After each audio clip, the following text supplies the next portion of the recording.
there today. This is your boy Roto Beast. I'm here with my boy Jeremy. We're here to present you our MLB On Deck segment for Monday, April 1st. If you're new to this channel, please make sure to click the subscribe button below. This week, we'll watch all of our NBA, MLB, and NFL videos. If you haven't came and checked out the website here at dfscheatsheet.com, you're absolutely missing out. We have all the tools to help you compete with the pros day in and day out, including a complete optimizer, tons of content, daily FanDuel, and DraftKings cash lineups. Hey, we're truly a one-stop shop for our DFS needs. So make sure to come check out the site here at dfscheatsheet.com. So, hey, what up, Jeremy? How you doing, bro?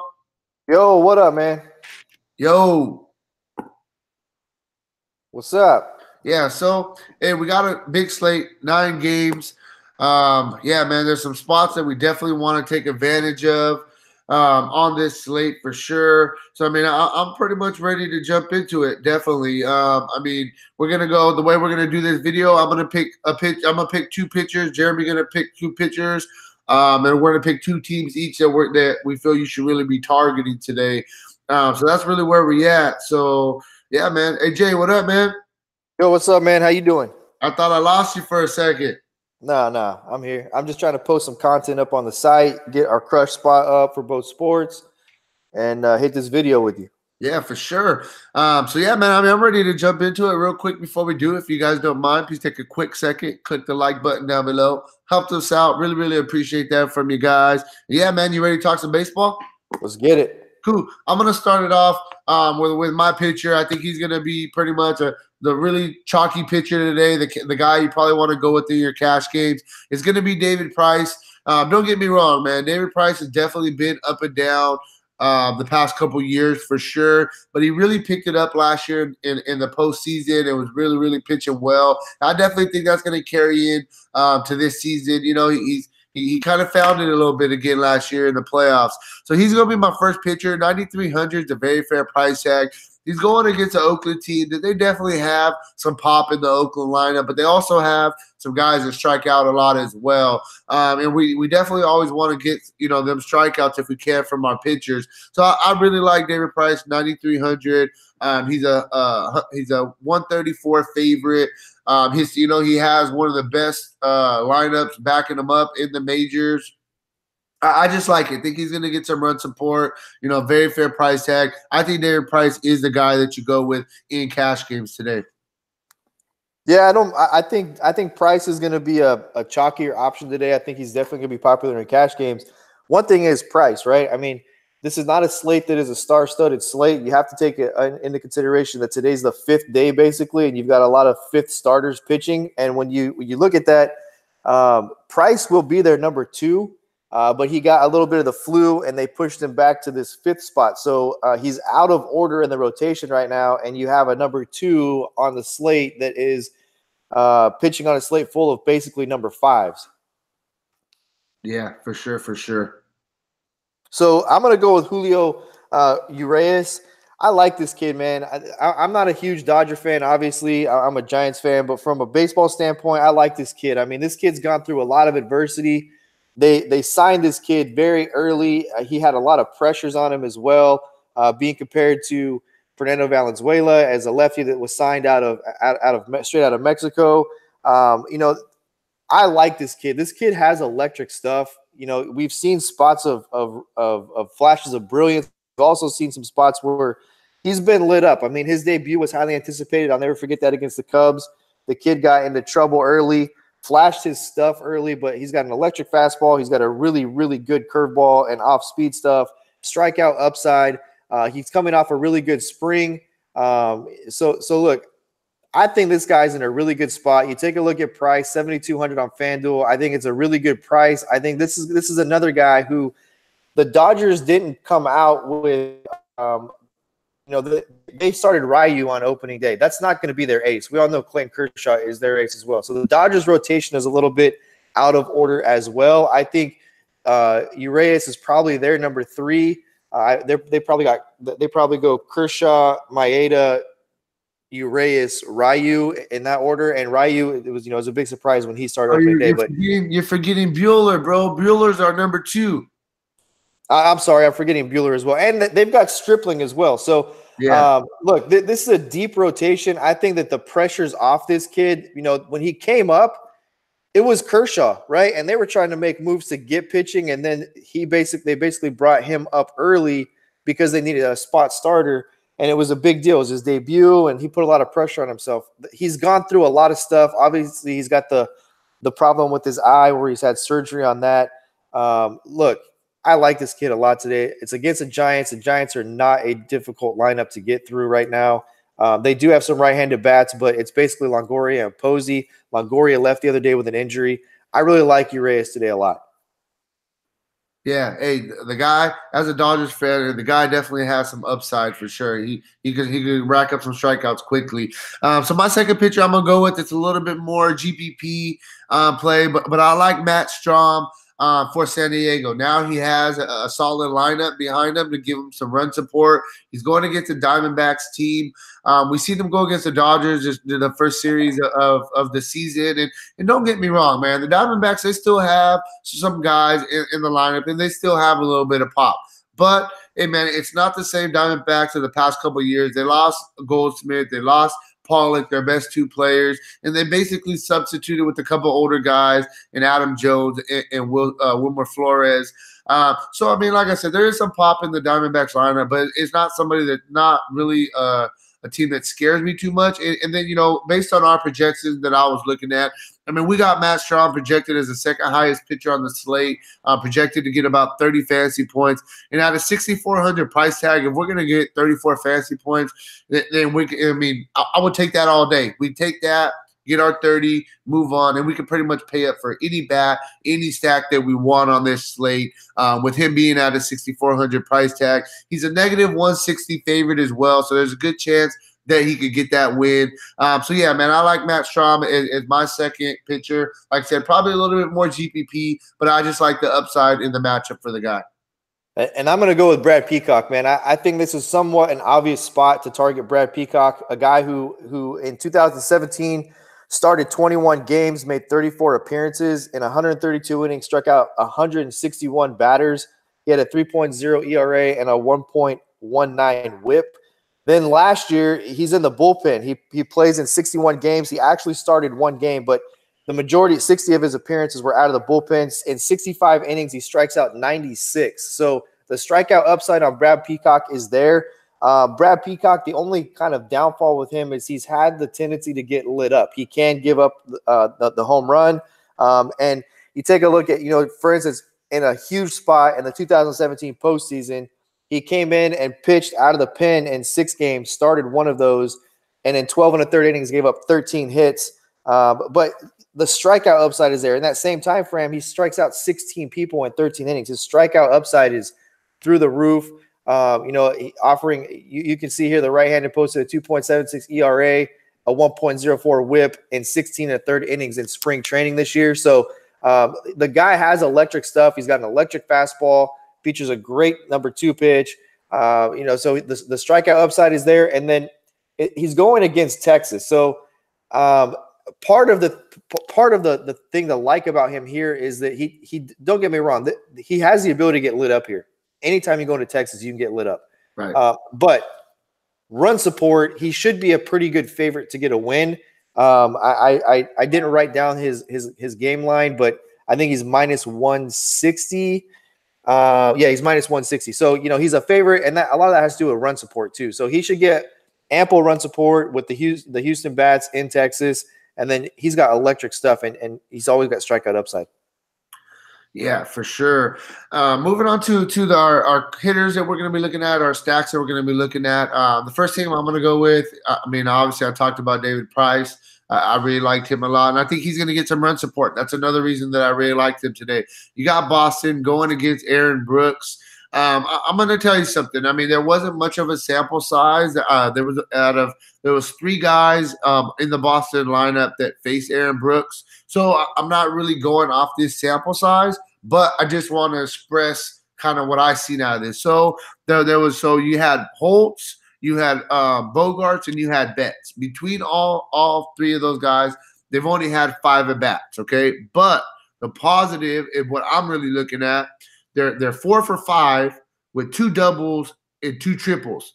So the 3 guys who faced him, they've all had extra base hits, and 4 of the 5 hits have been extra base hits. So they hit the guy hard. I mean that's and so those are just 3 of those batters. Now you got to throw in Benintendi's a really good hitter. JD Martinez, Devers. You got Mitch Moreland swinging a good bat. I just think this is a spot where the Red Sox are going to blow the brakes off of this guy, Aaron Brooks, and they're going to put up a bunch of runs on this slate. I really, really like Boston in this spot. I think that this is a day where I feel they could really break out and they could put up 10 runs. I mean, I'm not saying they are going to put up 10 runs, but I think this is a spot where they could get on this guy early and have 6 runs by the first 3 innings. I mean, that's the kind of spot I feel this is for them. So Boston is a team that I'm really, really liking. I'm going to try to definitely get at least a couple Boston guys in my lineups today. Yeah, for sure. So I'm going to go to Houston, man. Look, it's an obvious spot because they have the highest implied run total today on the board. But let's look at why. They're facing Drew Smyly, and you've got a plethora of right-handed bats in Springer, Altuve, Correa, right? Bregman. Like they're right-handed heavy, and then you take a look at they're going against the lefty and Smyly is not a very good pitcher. A career 3.74 ERA is what he has. This guy, for a guy with 5 years major league experience, it feels like his best days are far, far behind him. And he's pitching at a hitter-friendly park tonight. Like you've said before, Texas, one of the most hitter-friendly parks there is in baseball, next to, I believe you said Colorado, right? So, I mean, you're talking about a place that why would they? I don't even know why they would rebuild the stadium, to be honest with you. I don't know why they were rebuilding the stadium in a place that's so hitter-friendly for them. What stadium was that? I'm sorry. Arlington. Yeah. No, that gave up the most runs of anybody, even more than Colorado last year. Right. So, I mean, look, he's coming off a season where you talk about ERA 4.88 with a 1.27 whip. 175 innings pitched, 174 hits. I like to see that in guys that are kind of equal or give up more hits than innings pitched. Look, this is not a good pitcher in Smyly. This is a highly explosive offense in Houston. And don't get it twisted what happened with, Houston's kind of – they played solid in Tampa Bay, right? They did give up some runs. They did score some runs. They didn't blow anybody out like we're used to seeing Houston go off when they're favorites. But Tampa Bay is on a lot of people's radar this year to be a very competitive team, to be a very good team. We know how competitive they were last year. Tampa Bay's in a good spot. So don't take that and say, oh, Houston not playing as well as they should, or I'm not going to target them in this spot. This is a really good spot for Houston, in my opinion. Yeah, no, for sure. I really like the spot for Houston as well. And my call is Springer goes yard today in his first at bat. That's kind of my gut call of the day. Yeah, we know that's something Springer does, bro. I've seen it like 3 times in this ballpark in his first at bat. He just puts one on the board right away. Yeah, no, he's honestly, I mean, granted, I think 2 of those times were against you, Darvish. How about Darvish, man? Darvish he didn't have it the other night, huh? Bro, he hasn't had it for about 2 years now. I mean, he came to the Dodgers. The year before last year, he got traded and he did nothing for us. He was like our 5th best pitcher last year with the Cubs. The guy did horrible, got shut down. Sadly, I think Darvish is done, to be honest with you, man. Moving on. You got your catcher's gear on right now, or what? Hey, moving on to my final stack of the day. Yes, I'm going with my Dodgers again. Hey, I don't care what you guys say. I told you guys play the Dodgers two times already, and guess what? Both times they scored 10-plus runs. So I don't want to hear nothing. I love the Dodgers going against Pomeranz. We're talking about Yu Darvish. Yu Darvish was a guy who used to be pretty good, and he's kind of fallen off. Pomeranz was a guy. He had a solid little year and a half, 2-year stretch. People thought this guy was going to be, oh, my God, this guy's going to be one of the next great pitchers. Goes to Boston, and he does nothing. Half of the year he wasn't even in the rotation in their starting 5. Pomeranz, he's been struggling, man, the past couple of years, and now he's going against a team in the Dodgers who, we are swinging the bat very good to start the year. We're hot, I think we're leading the majors in home runs right now, if I'm correct.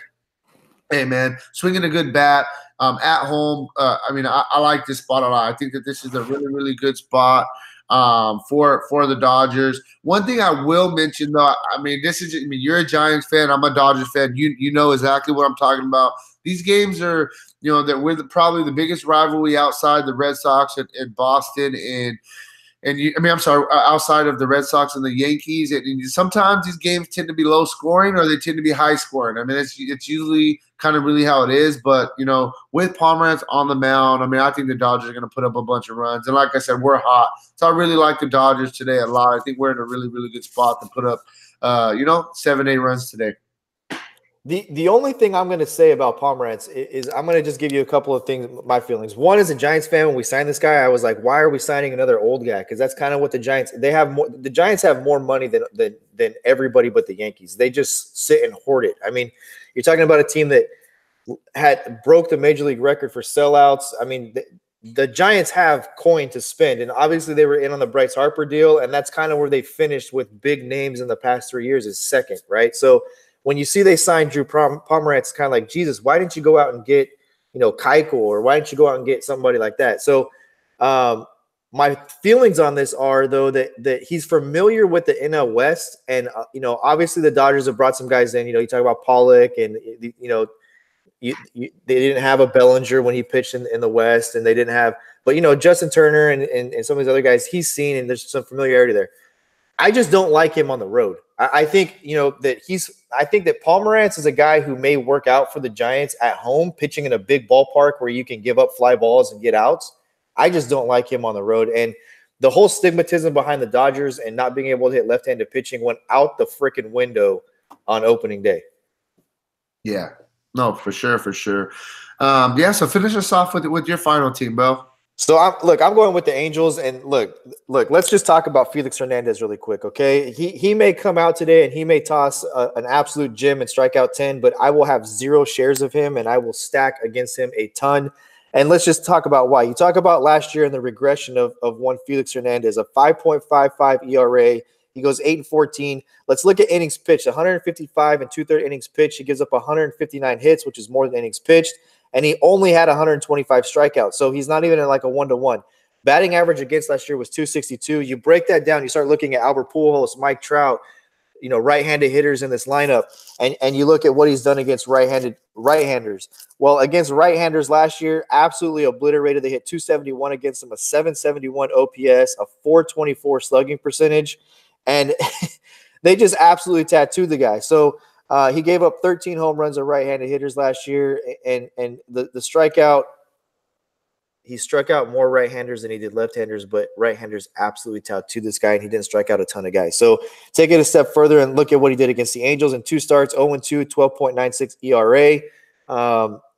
And then what did he do at Angel Stadium? Well, 23.63 ERA, 0-1 in 1 start. He went 2 2/3, giving up 7 runs in that one. So I think that the Angels are in a prime spot in the 7-10/10-10 Eastern spot. You start looking at some BVP stuff. Look at Mike Trout. Mike Trout, 31 for 93 with 8 home runs against Felix Hernandez. So I said the other day on Saturday, I don't put a ton of stock into BVP, but as a former player, I play college baseball, and I'll tell you right now that there's certain pitchers you get excited for. Mike Trout woke up this morning going, I got freaking Felix Hernandez today. I'm going to have real comfortable at bat. So, you take a look at that, and I think Mike Trout will be one of the chalkiest plays on the slate because BVP is one of the easiest things to research. It's one of the biggest things touted. But I like this whole lineup right here as a stack tonight, and I really think that the Angels are one of the top teams to stack up.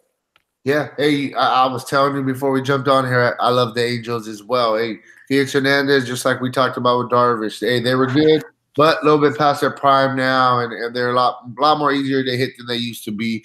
So, hey, man, that's all that we got for you guys. 4 pitchers, 4 teams that we really want to target today. Really good little sample size to kind of get you a player pool going. Thank you very much for checking out our on deck segment for Monday, April 1st. We will be back shortly with our NBA full breakdown, morning shoot around we're about to do as well. And then, we'll have our core plays up also. Ton of stuff going on right now on the site. So make sure to have those notifications turned on. Make sure that you're subscribed to this channel so you don't miss any content that we post up daily. Outside of that, man, hey, good luck on your guys' contest tonight, all right? And peace out.